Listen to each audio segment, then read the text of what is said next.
Estuvimos hablando en el programa anterior sobre lo que significa la iniciación y los componentes que integran. Bueno, muy buenos días, Fernando. Es así, entonces, en el programa anterior o en programas anteriores hemos hablado de la iniciación y más específicamente hablamos que el iniciado es un guerrero espiritual que está en búsqueda del conocimiento de sí mismo, un mercader, un mago y un sanador que hace negocio con esa situación y la transforma, la sana y saca el mejor provecho de eso. Entonces, es cuando se reconocen ellos en estos 4 aspectos que la persona puede empezar a transformar su vida. Y vamos a hablar del ritual y cómo tiene el poder del quehacer diario, cómo el iniciado tiene el poder en cada cosa que hace. Muy bien, el iniciado entonces va a actuar en consecuencia en el reconocimiento de los cuatro elementos que integran esa condición. Se reconoce como sanador en tanto dirige acciones para la sanación y puede dirigir tanto una acción como el uso de elementos, ¿cierto? Una acción puede ser lo que hace el acupunturista. El acupunturista interviene en una parte del cuerpo y de allí se reconoce como sanador. Un chamán simplemente te manda una combinación de plantas, un jugo, qué sé yo, mientras que, por ejemplo, un psicomago que recomienda un ritual. Entonces, los 3 tendrán una intención definida para reconocerse como seres de sanación, en tanto también pueden integrar su capacidad sanadora a su mundo. Entonces, pero también se reconoce como mago en tanto es capaz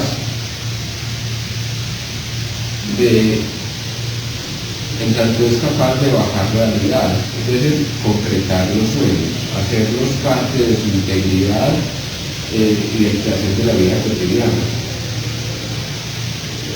Quiero decir,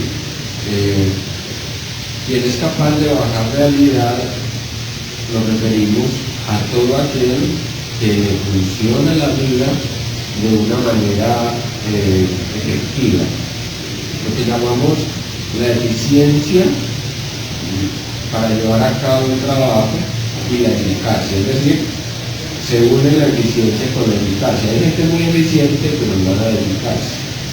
Hay gente que hace las cosas demasiado bien, pero las hace tan bien que termina tirándoselas en el último momento o echando a perder sus propósitos. Entonces, tenemos el sanador, el mago, el guerrero espiritual que está en la búsqueda del conocimiento.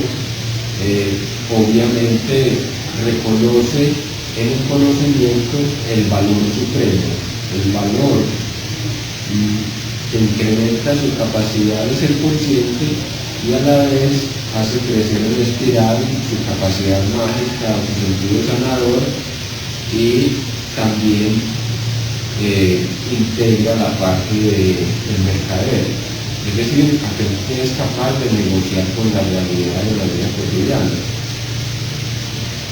Decimos entonces, no es pelearse con la realidad, no es despotricar con la realidad, sino que hago con la realidad que se me ofrece en la vida cotidiana. Cuando me paso peleando con la realidad o despotricando de ella, lo que hago es descalificar las posibilidades que la realidad misma me ofrece. Cuando reconozco la parte positiva en esto que la realidad me ofrece, entonces lo tomo a mi favor o reconozco la parte favorable, ¿cierto? y catapulto desde ahí mis propuestas, mis proyectos y obviamente la vida misma. ¿Qué pasa con el iniciado? El iniciado es consciente de esos 4 componentes, ¿cierto? Es consciente de esos 4 componentes, pero también es un ser que, diferente al espiritualista o el espiritista, se integra con el mundo. Entonces nosotros buscamos integrarnos con la realidad, porque desintegrándonos con la realidad que podemos vivir a plenitud. Miren ustedes, se trata de aprender a vivir a plenitud. Cada cosa, entregarnos en la tarea, entre comillas en la tarea, de realizar la existencia en cada situación, cada relación, cada oportunidad que la vida nos ofrece, ¿cierto? Entregarnos con todo es vivir apasionadamente, es ser capaz de darlo todo, y es una de las características también del guerrero espiritual, y es que el guerrero espiritual tiene la capacidad, como dicen los toltecas, de entregarse impecablemente. Impecablemente es entregar lo mejor de sí, hacer lo más que pueda en cada situación. El iniciado entonces está en la búsqueda de integrarse mejor con la realidad para la realización de la existencia. Miren, no se trata de ser un disidente de la existencia, como lo haría un eremita, por ejemplo. El eremita se traslada a vivir por fuera de la sociedad porque cree que lo contamina es estar en contacto con la gente y que la realidad le trae muchas contaminaciones y muchas tentaciones. Entonces él quisiera mejor evadir toda esa sensibilidad, toda esa sensualidad que embarga el mundo, que abriga el mundo, y sustraerse entonces para poder sofrenar las tentaciones del vivir, de lo que significa ese mundo que escoge vivir.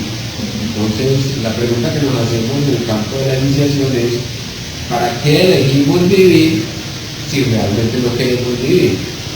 Pero eso también, o sea, le pasa a muchas personas, intelectuales, religiosos, espirituales, pues se van a un extremo o a vivir solo un aspecto de la vida y se limitan solo a eso. Nos pasa demasiado y es parte de la tontería de la humanidad. Qué pena decirlo, pero hay que nombrarlo con crudeza, porque también se trata de que nos pellizquemos un poco, ¿cierto? De que nos preguntemos, a ver, ¿qué estamos haciendo aquí? Si yo creo que la realidad es únicamente la realidad espiritual y no hay una realidad material para vivir, y soy un pecador en cuanto me doy a la sensualidad y a una existencia de alguna manera marcada por, qué sé yo, experiencias terrenales, consumo de sustancias psicoactivas, las relaciones genitales. Miren, no estamos abogando por una libertad, ¿cierto? Que para la mayoría es una libertad sintomática. Estamos abogando por la conquista de una auténtica libertad, donde yo elijo en conciencia. ¿Elijo qué? Elijo vivir con toda la intensidad cada cosa que me toca vivir. Pero es porque ya me integré, o sea, el iniciado es porque ya se integró internamente y está integrado con el mundo exterior. Si yo estoy en el camino del crecimiento hacia la iniciación, pues daré muchos botes por la vida, si estoy en el camino del crecimiento interior y en el camino del guerrero, pues al menos hay esperanzas conmigo. Pero como decíamos la vez pasada, si no me hago preguntas sobre mí mismo, no hay respuestas de la realidad, por lo tanto, no hay posibilidad de que yo sea consciente. Entonces, tú decías algo muy significativo, Liliana, y es cómo hay una cantidad enorme de gente que vive bajo la condición de un mandato, un ideal,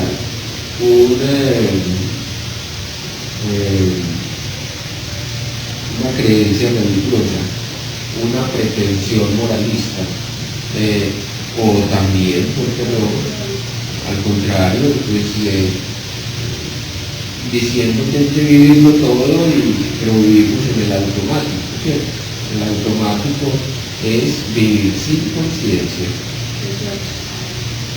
en el modo de entregarnos a lo que haya que vivir, pero resulta que lo que hay que vivir es la programación que el otro hizo para mí, el sueño del fulanito de tal, la aspiración de los padres.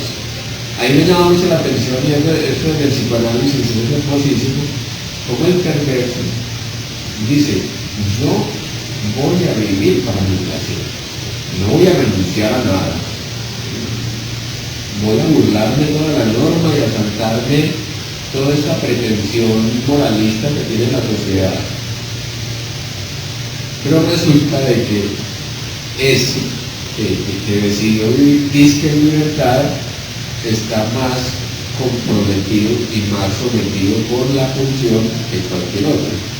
Pero además por la pulsión está comprometido con un deseo inconsciente de la madre de ser quien hace gozar a la madre. Y miren la maravilla. Esa madre se va a golpear en el pecho porque dirá: pero ¿qué pasó con este muchacho? Porque este muchacho no responde a lo que los otros 7 hermanos respondieron. 7 profesionales, yo lo que se volvió adicto. Entonces, ese adicto se convierte en una forma particular del goce inconsciente de la madre. ¿Qué quiere el hijo? El hijo adicto optó el camino de la perversión y se llevó por delante toda normatividad, se echó a perder.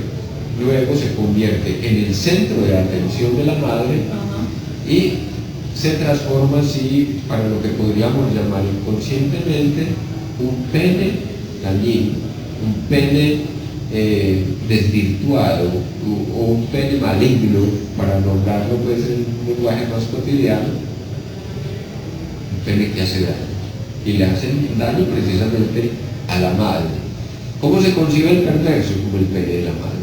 Inconscientemente, la idea que tiene el perverso es de que es el pene que ha de hacerle gozar a la madre y tiene que darle por qué gozar.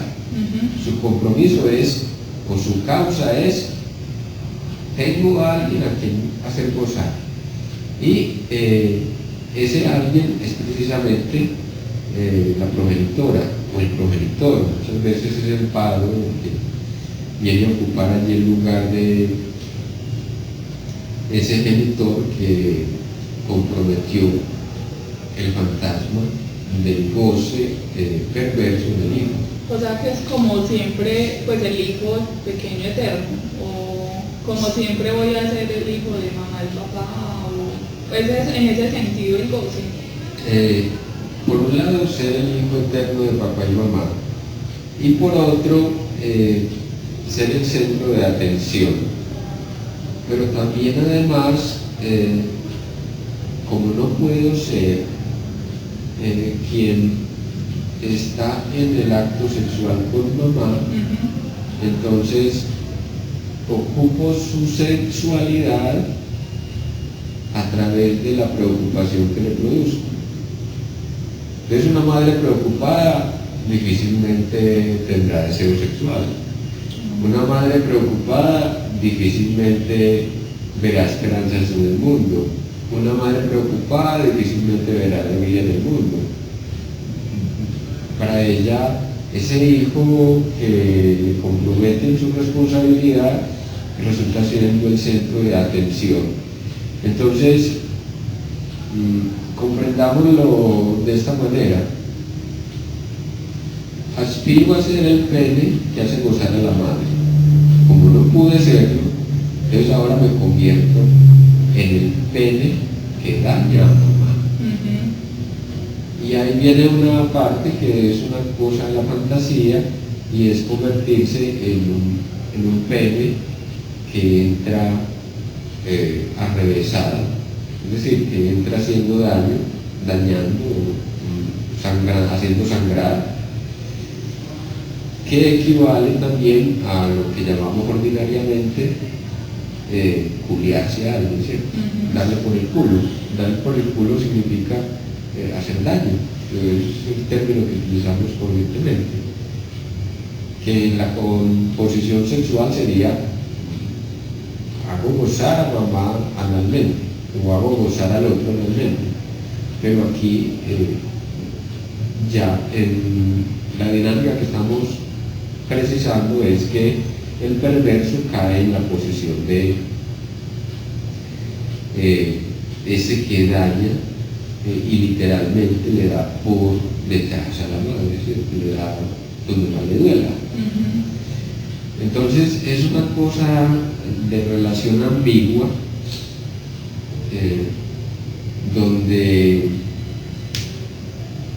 el sujeto ama, pero ama con tanta intensidad que se compromete con lo que descubre como el fantasma de la madre. Y eso es muy simbólico porque, o sea, le doy por detrás, entonces es como dar una puñalada por detrás y, o sea, todo juega como en simbología. La traición, ¿cierto? Es una manera también de simbolizar eso, traición con confianza, la puñalada trapacera que llaman, ¿cierto? Entonces es como estas cosas del inconsciente se convierten en realidad cotidiana, y mi ritual, aquí ya lo convertimos en un ritual, sí, donde tengo un propósito, pero ese propósito es completamente desvalijado de mis intereses conscientes y toma la vía de lo, digamos, perverso, que en este sentido es lo enfermizo, o lo que en otra época llamaban lo diabólico, ¿cierto? Lo malvado. Me gustaría que definas, allí tienes un concepto de ritual, sí, para que lo precisemos y nos demos cuenta de que en qué sentido estamos hablando.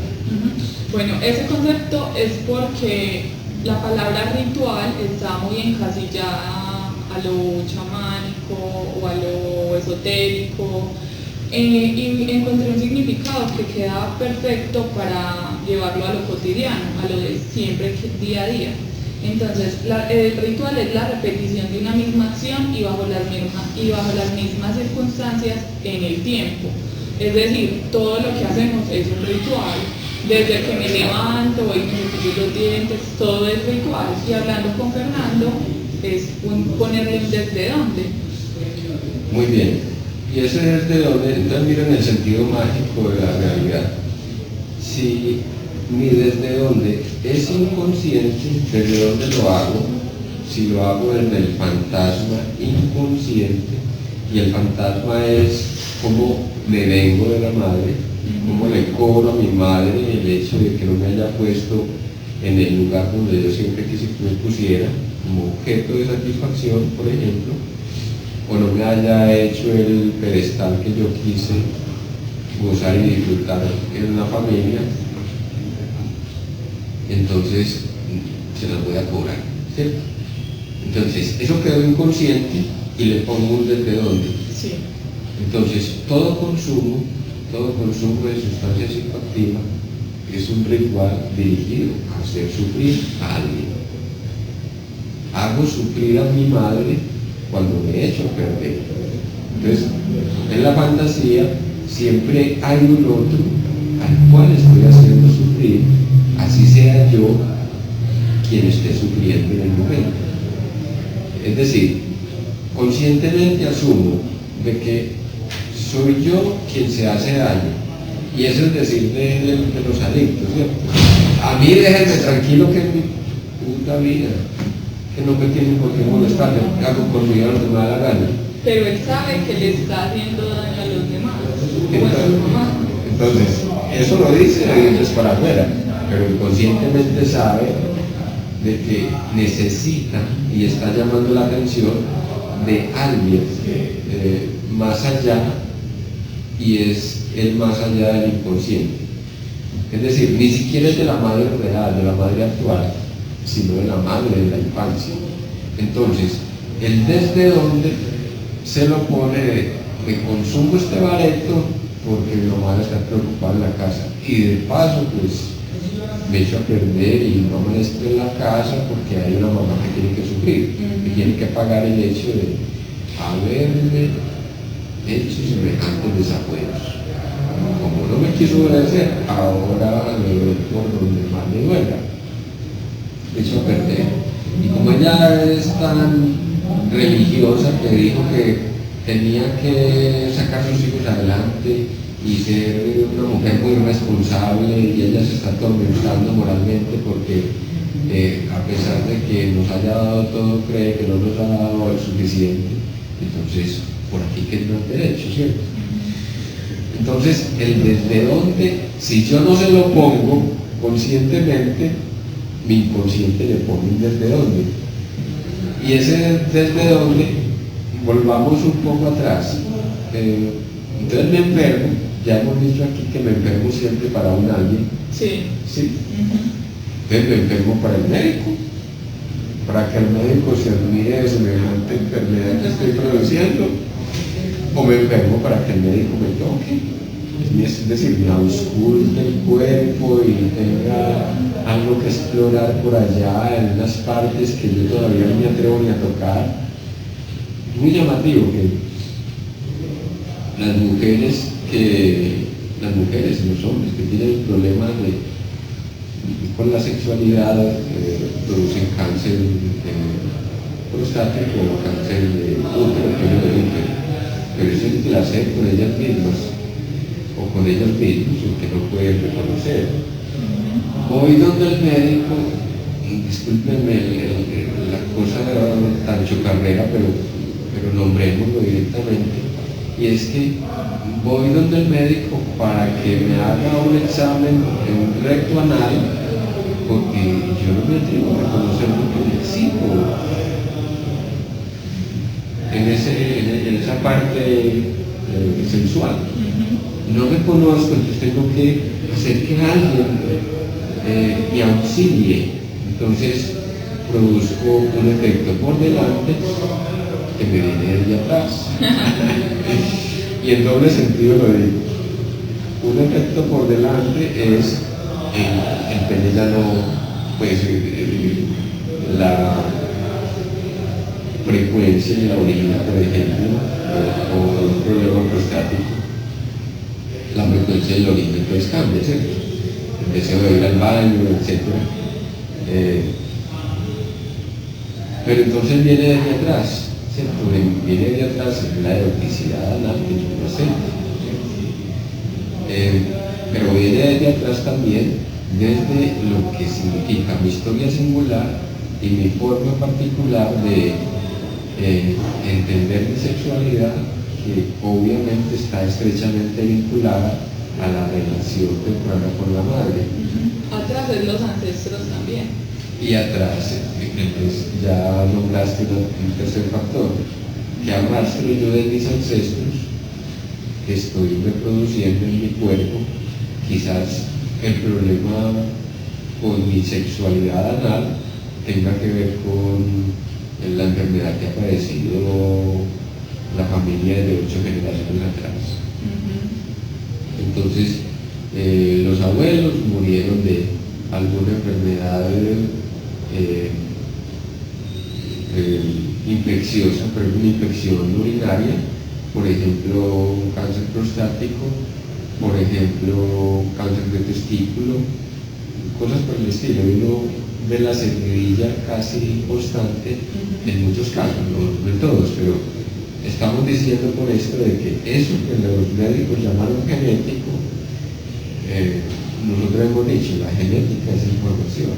El ADN es el ácido desoxirribonucleico que es fundamentalmente la información que se transmite a través de la sexualidad, ¿sí?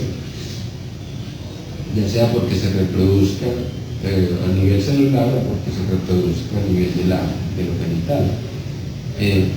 Bueno, entonces estamos diciendo de que esa información yo la desdoblo y potencialmente soy portador de toda la información de mis generaciones anteriores. Entonces, volvamos un poco atrás. Primero está lo que atañe a las generaciones precedentes. Luego está la historia singular, cómo entendí y cómo entiendo mi sexualidad. Y lo tercero es cómo me vinculo con el otro. Entonces, yo produzco la enfermedad de acuerdo a cómo me vinculo. ¿Para quién estoy produciendo la enfermedad? Inconscientemente hablando. ¿Y qué representa ese otro para el cual estoy reproduciendo o generando la enfermedad, ¿cierto? Si yo necesito ser cuidado, entonces obviamente llega la época de la senilidad y entonces me vuelvo un demente senil para tener la enfermera y a la familia pendientes de mí todo el tiempo, porque es que yo soy un demente, pues tengo problemas de demencia senil. Estamos hablando de eso que incluso nos traspasa, eso que está determinado desde lo más recóndito de nuestra realidad inconsciente y que, dijéramos, la mayoría de las personas lo hacen como inalcanzable o inacible. Pero aquí estamos diciendo de que eso tiene un sentido y se puede atrapar, entre comillas, se puede hacer consciente, se puede unificar en cuanto a la intención que yo conscientemente tengo. Por ejemplo, si mi intención, ¿desde dónde? Si mi intención es vivir con intensidad. Entonces, bueno, eso también es el lenguaje no verbal del cuerpo. El inconsciente nos habla por medio del cuerpo, por la enfermedad o por la adicción o por los síntomas. Exacto. Entonces, ¿cómo hablarle, bueno, desde lo cotidiano al inconsciente? ¿Desde dónde hago qué? Porque para muchas personas puede ser algo muy nuevo, un concepto muy nuevo, lo de todo este lenguaje del inconsciente. El inconsciente entiende por símbolos, simbología, y en unas conversaciones decíamos que la religión lo sabe, la publicidad lo sabe, porque nos habla por medio de símbolos y simbologías que el inconsciente entiende y capta inmediatamente, y es como ponerle un automático a la persona. Entonces, como en el día a día hablarle Exacto. Actuamos por programaciones. Esas programaciones tienen que ver con ideas que preceden a las programaciones. ¿Cuáles ideas? Ideas que, por ejemplo, la religión tomó como propias y convirtió en sacro, en sagrado, aquello que no es más que la relación nuestra con la realidad de la energía. O sea, estoy diciendo y bajando para todos los oyentes en quienes ojalá puedan escuchar más adelante este asunto, estoy diciendo con esto de que lo sagrado no existe, no es más que un invento de la religión para intentar ponernos distante aquello que nos es más cotidiano, que nos es más propio. Vean, por ejemplo, una cuestión muy sencilla. La religión católica, por ejemplo, convierte al vino en sangre, ¿cierto? Ritualiza el vino y se supone que el vino es la sangre de Cristo y toda la cosa, pero finalmente es el sacerdote, es decir, el que tiene la dotación de lo sagrado, que se supone que es el que tiene el vínculo o la vinculación con la parte energética, entonces es el que tiene derecho a realizar el ritual. Nosotros no tendríamos derecho. Entonces lo que estamos diciendo con esto es que todos podemos ser sacerdotes si vamos a decir de que lo que hacemos a través del ritual es plasmar en la realidad el reconocimiento y la valoración de cada cosa que nos circunda, que nos habita, que hacemos, que nos despierta un sentido mágico, ¿cierto? Es entrar en la realidad. Miren ustedes, el iniciado no pide permiso. El iniciado va por el mundo ritualizando todo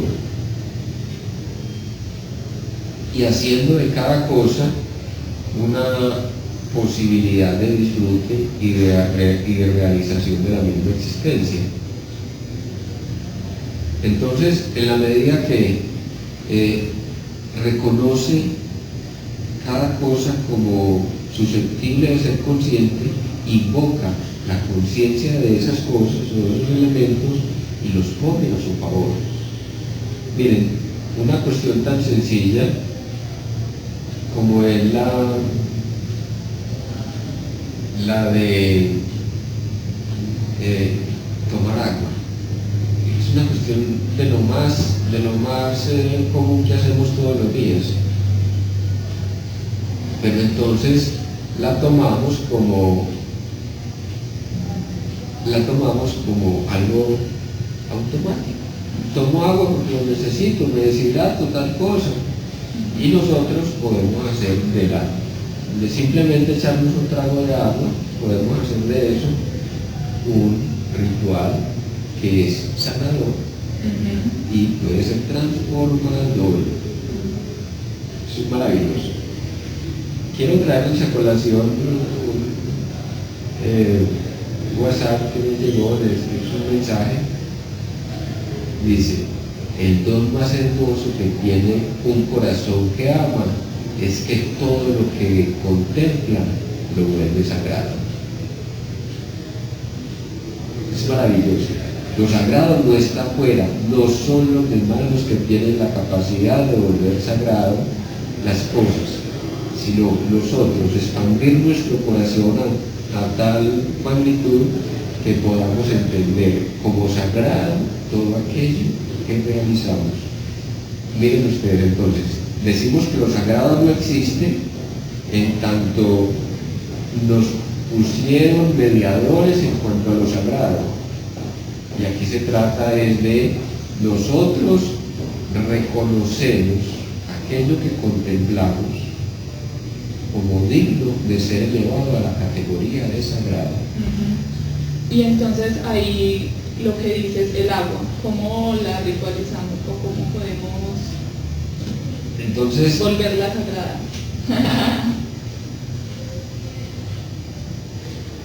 Muy sencillo. ¿Cómo volvemos el agua sagrada? ¿Y cómo volvemos un ritual el acto de tomar agua? Exacto. Es decirle al agua lo que queremos de ella. Le digo al agua, tengo el vaso de agua frente y le digo: dame cafeína, necesito cafeína en este momento. Y cuando el agua se siente reconocida en su conciencia, en su vibración energética, ella entra en frecuencia conmigo y va y busca lo que yo necesito. La frecuencia de la cafeína, que obviamente es hija, entre comillas, del agua y la tierra, ¿no? Entonces, composición allí.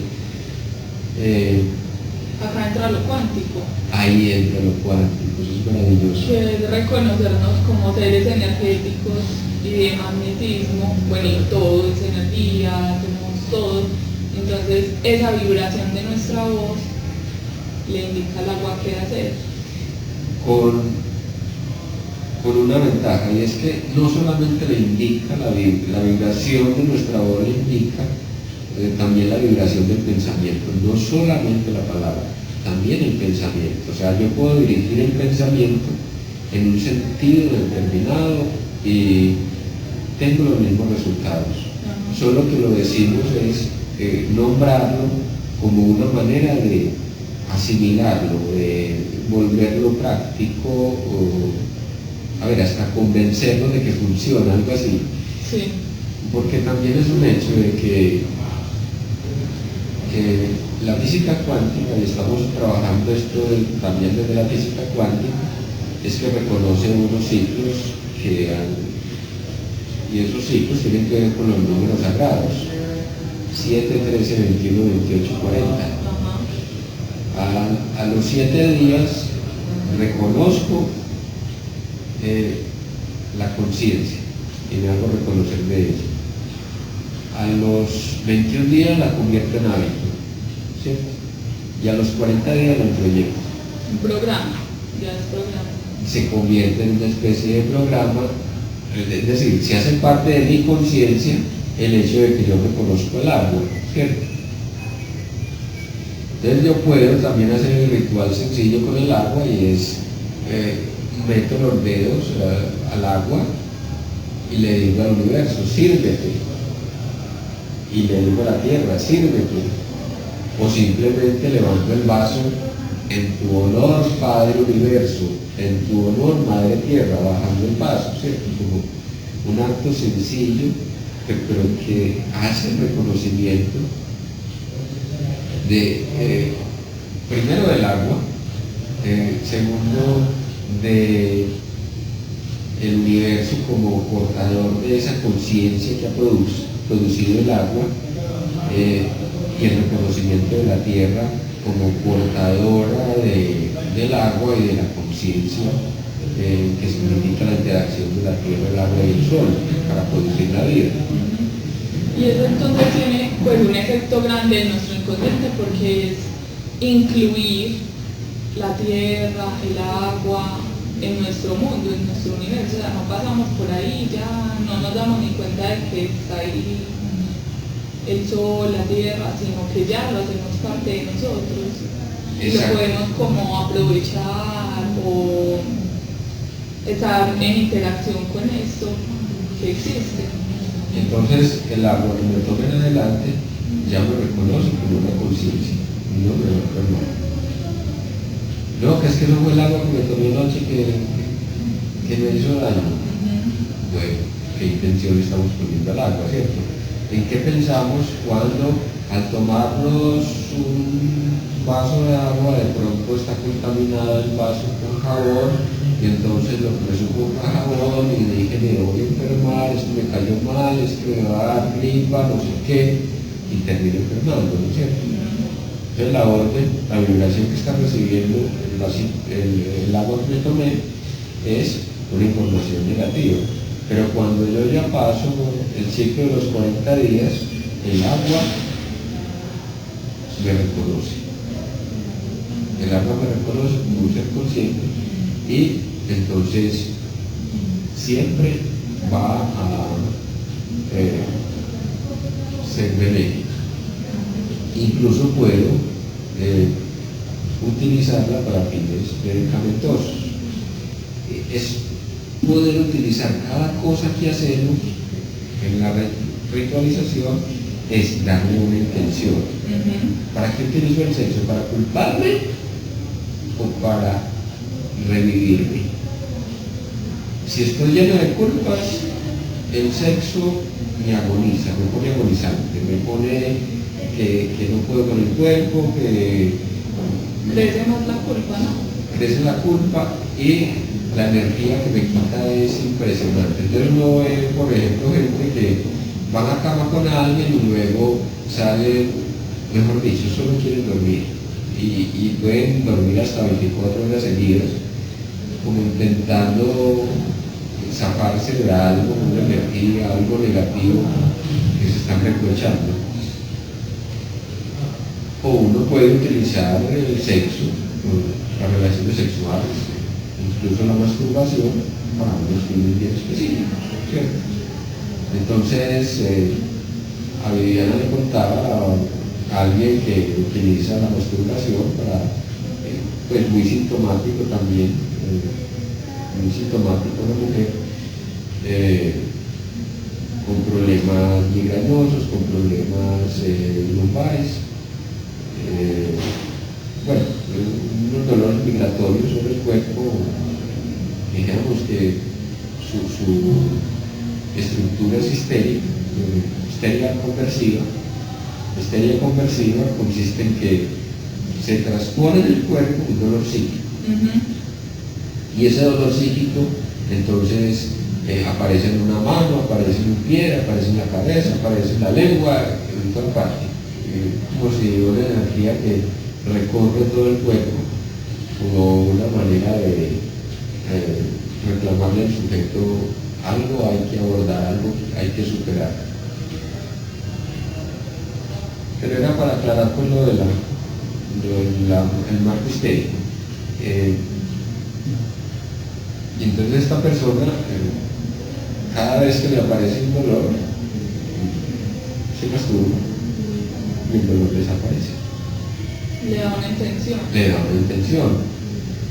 ¿Qué efectos pueda tener esto pues en otros aspectos? No sabríamos, pero mínimamente se quita el dolor. O sea, está utilizando la masturbación para fines sanadores. También yo escuchaba alguna vez el barrer la casa.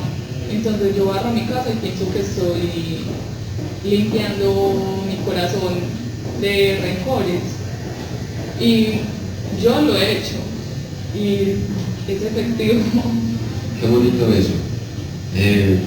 Para mucha gente limpiar el polvo es un ritual de todos los días y les parece que esto les va a traer contaminación, que se van a enfermar, se enferman los hijos, se enferma el marido, o se enferma la mujer, etcétera, etcétera.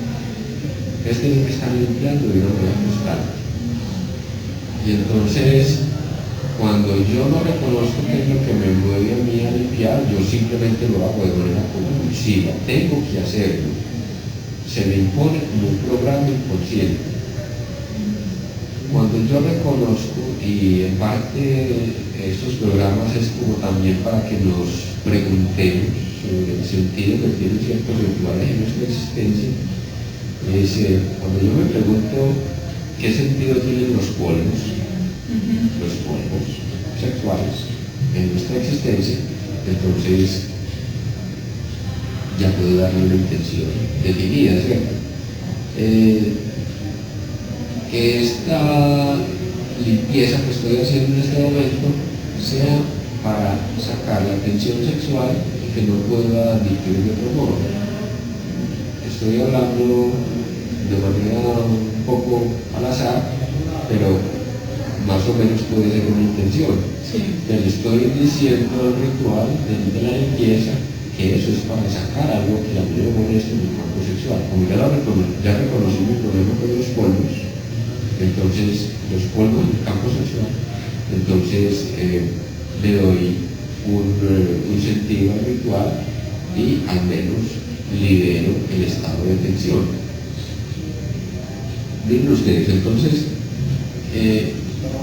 no queremos decir que el ritual sustituye el conocimiento. No sustituye el conocimiento.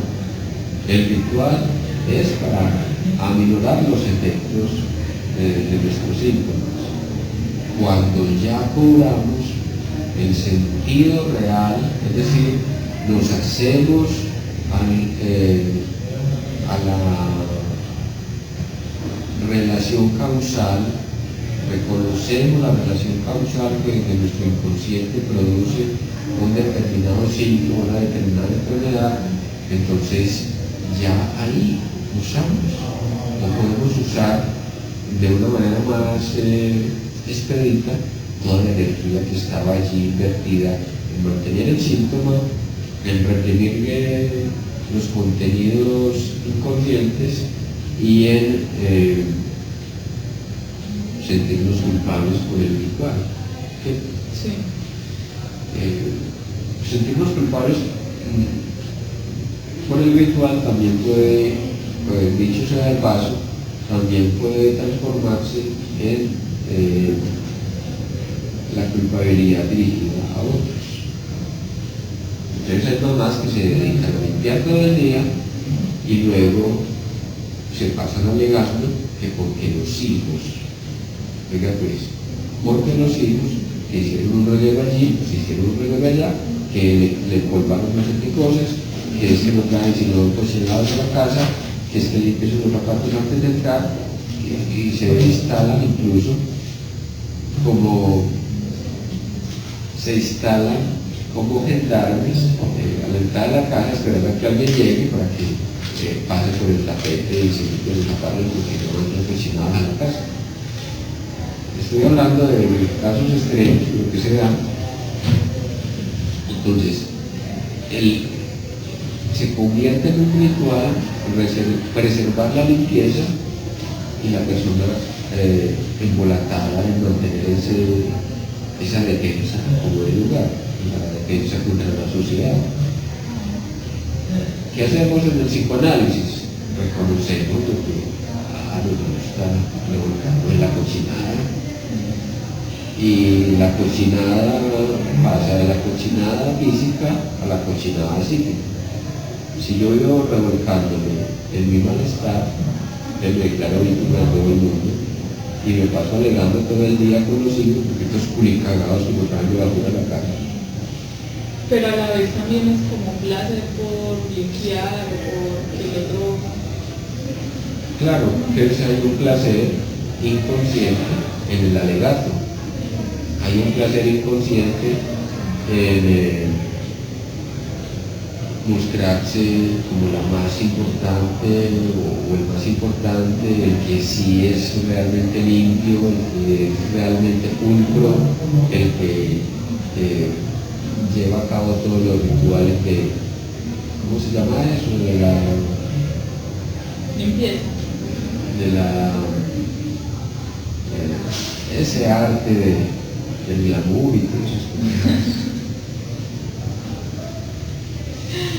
¿Querías decir algo?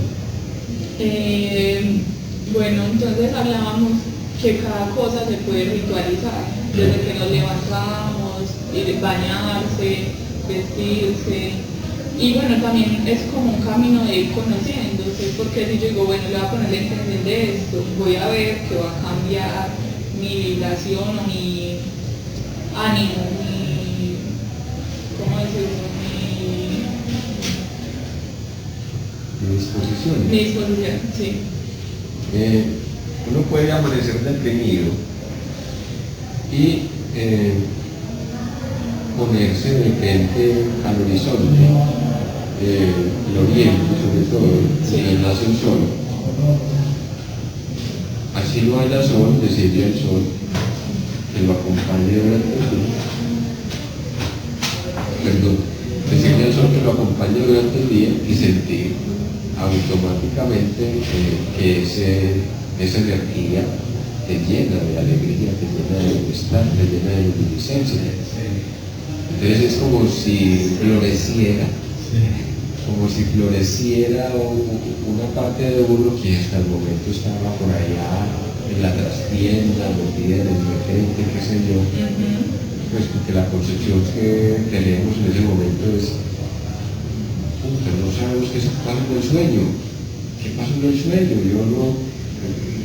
Yo recuerdo que había una matanza y me meto ahí en esto es una vibración del sueño. Pero cuando yo conecto con el sol, entonces hago un contraste. Entonces, es posible que me retorne en estado depresivo durante el día, pero será menor cuando yo vuelvo y pienso en la luz que me invadió, que dejé que me invadiera en la mañana. Entonces saludo al sol Hagan eso, acompáñame este día porque es mi esencia. Así de sencillo. Imaginar que estamos abrazando el sol o respirar el sol. Incluso yo puedo imaginar el sol y decir, te aspiro y te suspiro, Padre Sol. Y ya siento que la vibración de mi cuerpo cambió. O sea, empieza, en este momento siento que chispea la luz blanca por todo mi cuerpo. Y es eso, o sea, como la virtud de convertir cada cosa en un ritual, pero que lo hacemos conscientemente. Es que esa cosa de lo automático, me hiciste pensar esta mañana cuando estábamos planeando el programa, conversando de lo que íbamos a hablar hoy. Me pareció sumamente interesante eso que decías, porque es ver cómo vivimos una realidad tan ausente de nosotros mismos, que no sabemos siquiera dónde estamos parados. Y miren, aquí es una cosa tan sencilla. ¿Qué intención le pongo a los frijoles que me estoy comiendo? No, que es que los frijoles me caen mal y me dan flatulencia. Ah, sí, me da flatulencia cada vez que como frijoles, porque usted le dio la orden a los frijoles que le diera flatulencia. No, que es que me caen mal para el pollo. Ya le di la orden para que me caigan mal el pollo. Entonces resulta que no sino frijoles, o me como los frijoles a pesar mío, pues porque o no había más o quiero también disfrutar los frijoles. Tengo una cosa ya ambivalente, una relación ambivalente con los frijoles, entonces los frijoles me van a generar el cambio negativo. Pongámosle la intención, digámosle a los frijoles, harán bien en mi cuerpo. Ayúdenme a mi colon a distenderse, a desinflamarse, pues porque regularmente tenemos el colon inflamado, entonces comemos frijoles y decimos que son los frijoles. Sí. Lo que pasa es que los frijoles sí son un poco pesados para el colon, pero podemos darle la orden contraria, de que nos ayuden a distender y a desinflamar. Entonces, una cosa es yo tratar mis problemas de colon y los trato a través de hablando de lo que pasa con mi excitabilidad colónica, el erotismo que digo allí en ese asunto de lo sensible, de la sensualidad de mi cuerpo, el disfrute de mi cuerpo con el proceso digestivo.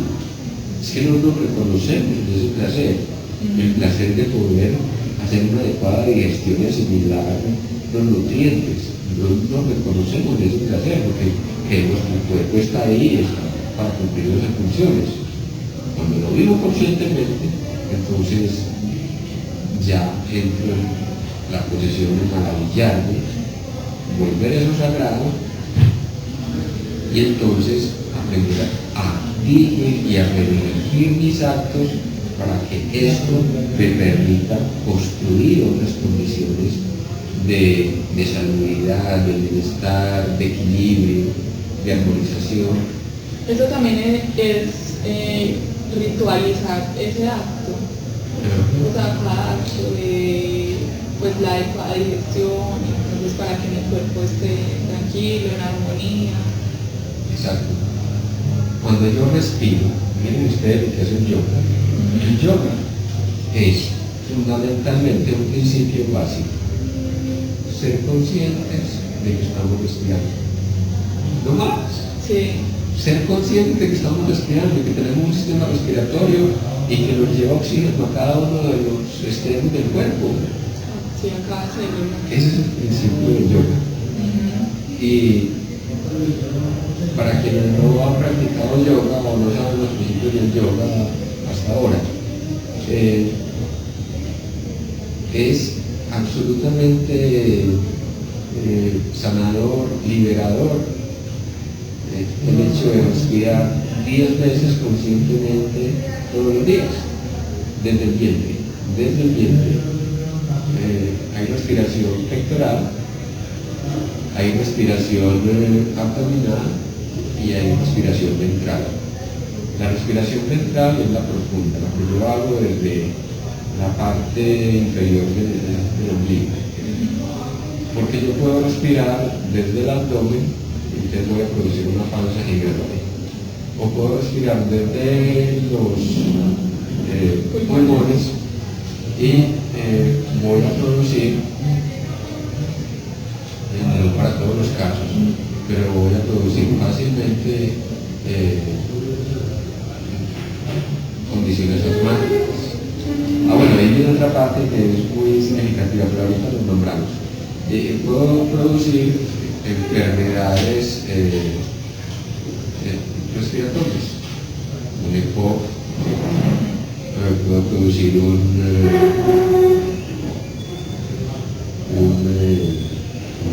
infección pulmonar, pulmonía, por ejemplo, tipo de infección. Entonces, hay gente que solo respira desde los alvéolos o los conductos de los pulmones. O sea, su respiración es incluso pectoral, es casi que laríngea. Entonces,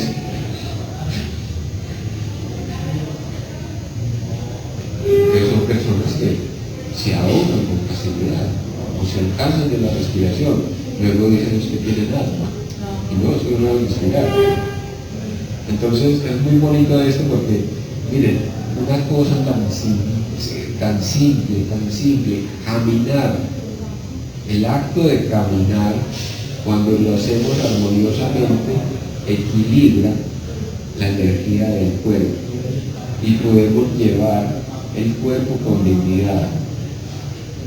Y a la medida que lo llevamos con dignidad, entonces no atrapamos energía y dejamos que la energía se quede atrapada en una parte determinada del cuerpo, sino que la energía fluye. Un ritual que aprendí de los aztecas es, cuando caminen, acuérdense que llevan el pecho adelante, la frente en alto, y se acordarán de eso templando las manos a manera de garra. O sea, caminen con las manos a manera de garra, así, medio tensas. Y ustedes ahí mismo sentirán que les cambia, o sea, porque las manos entonces... Como un felino, ¿no? Como... Eso, porque es el paso del jaguar, ¿cierto? El paso del jaguar es un paso rítmico, ¿cierto?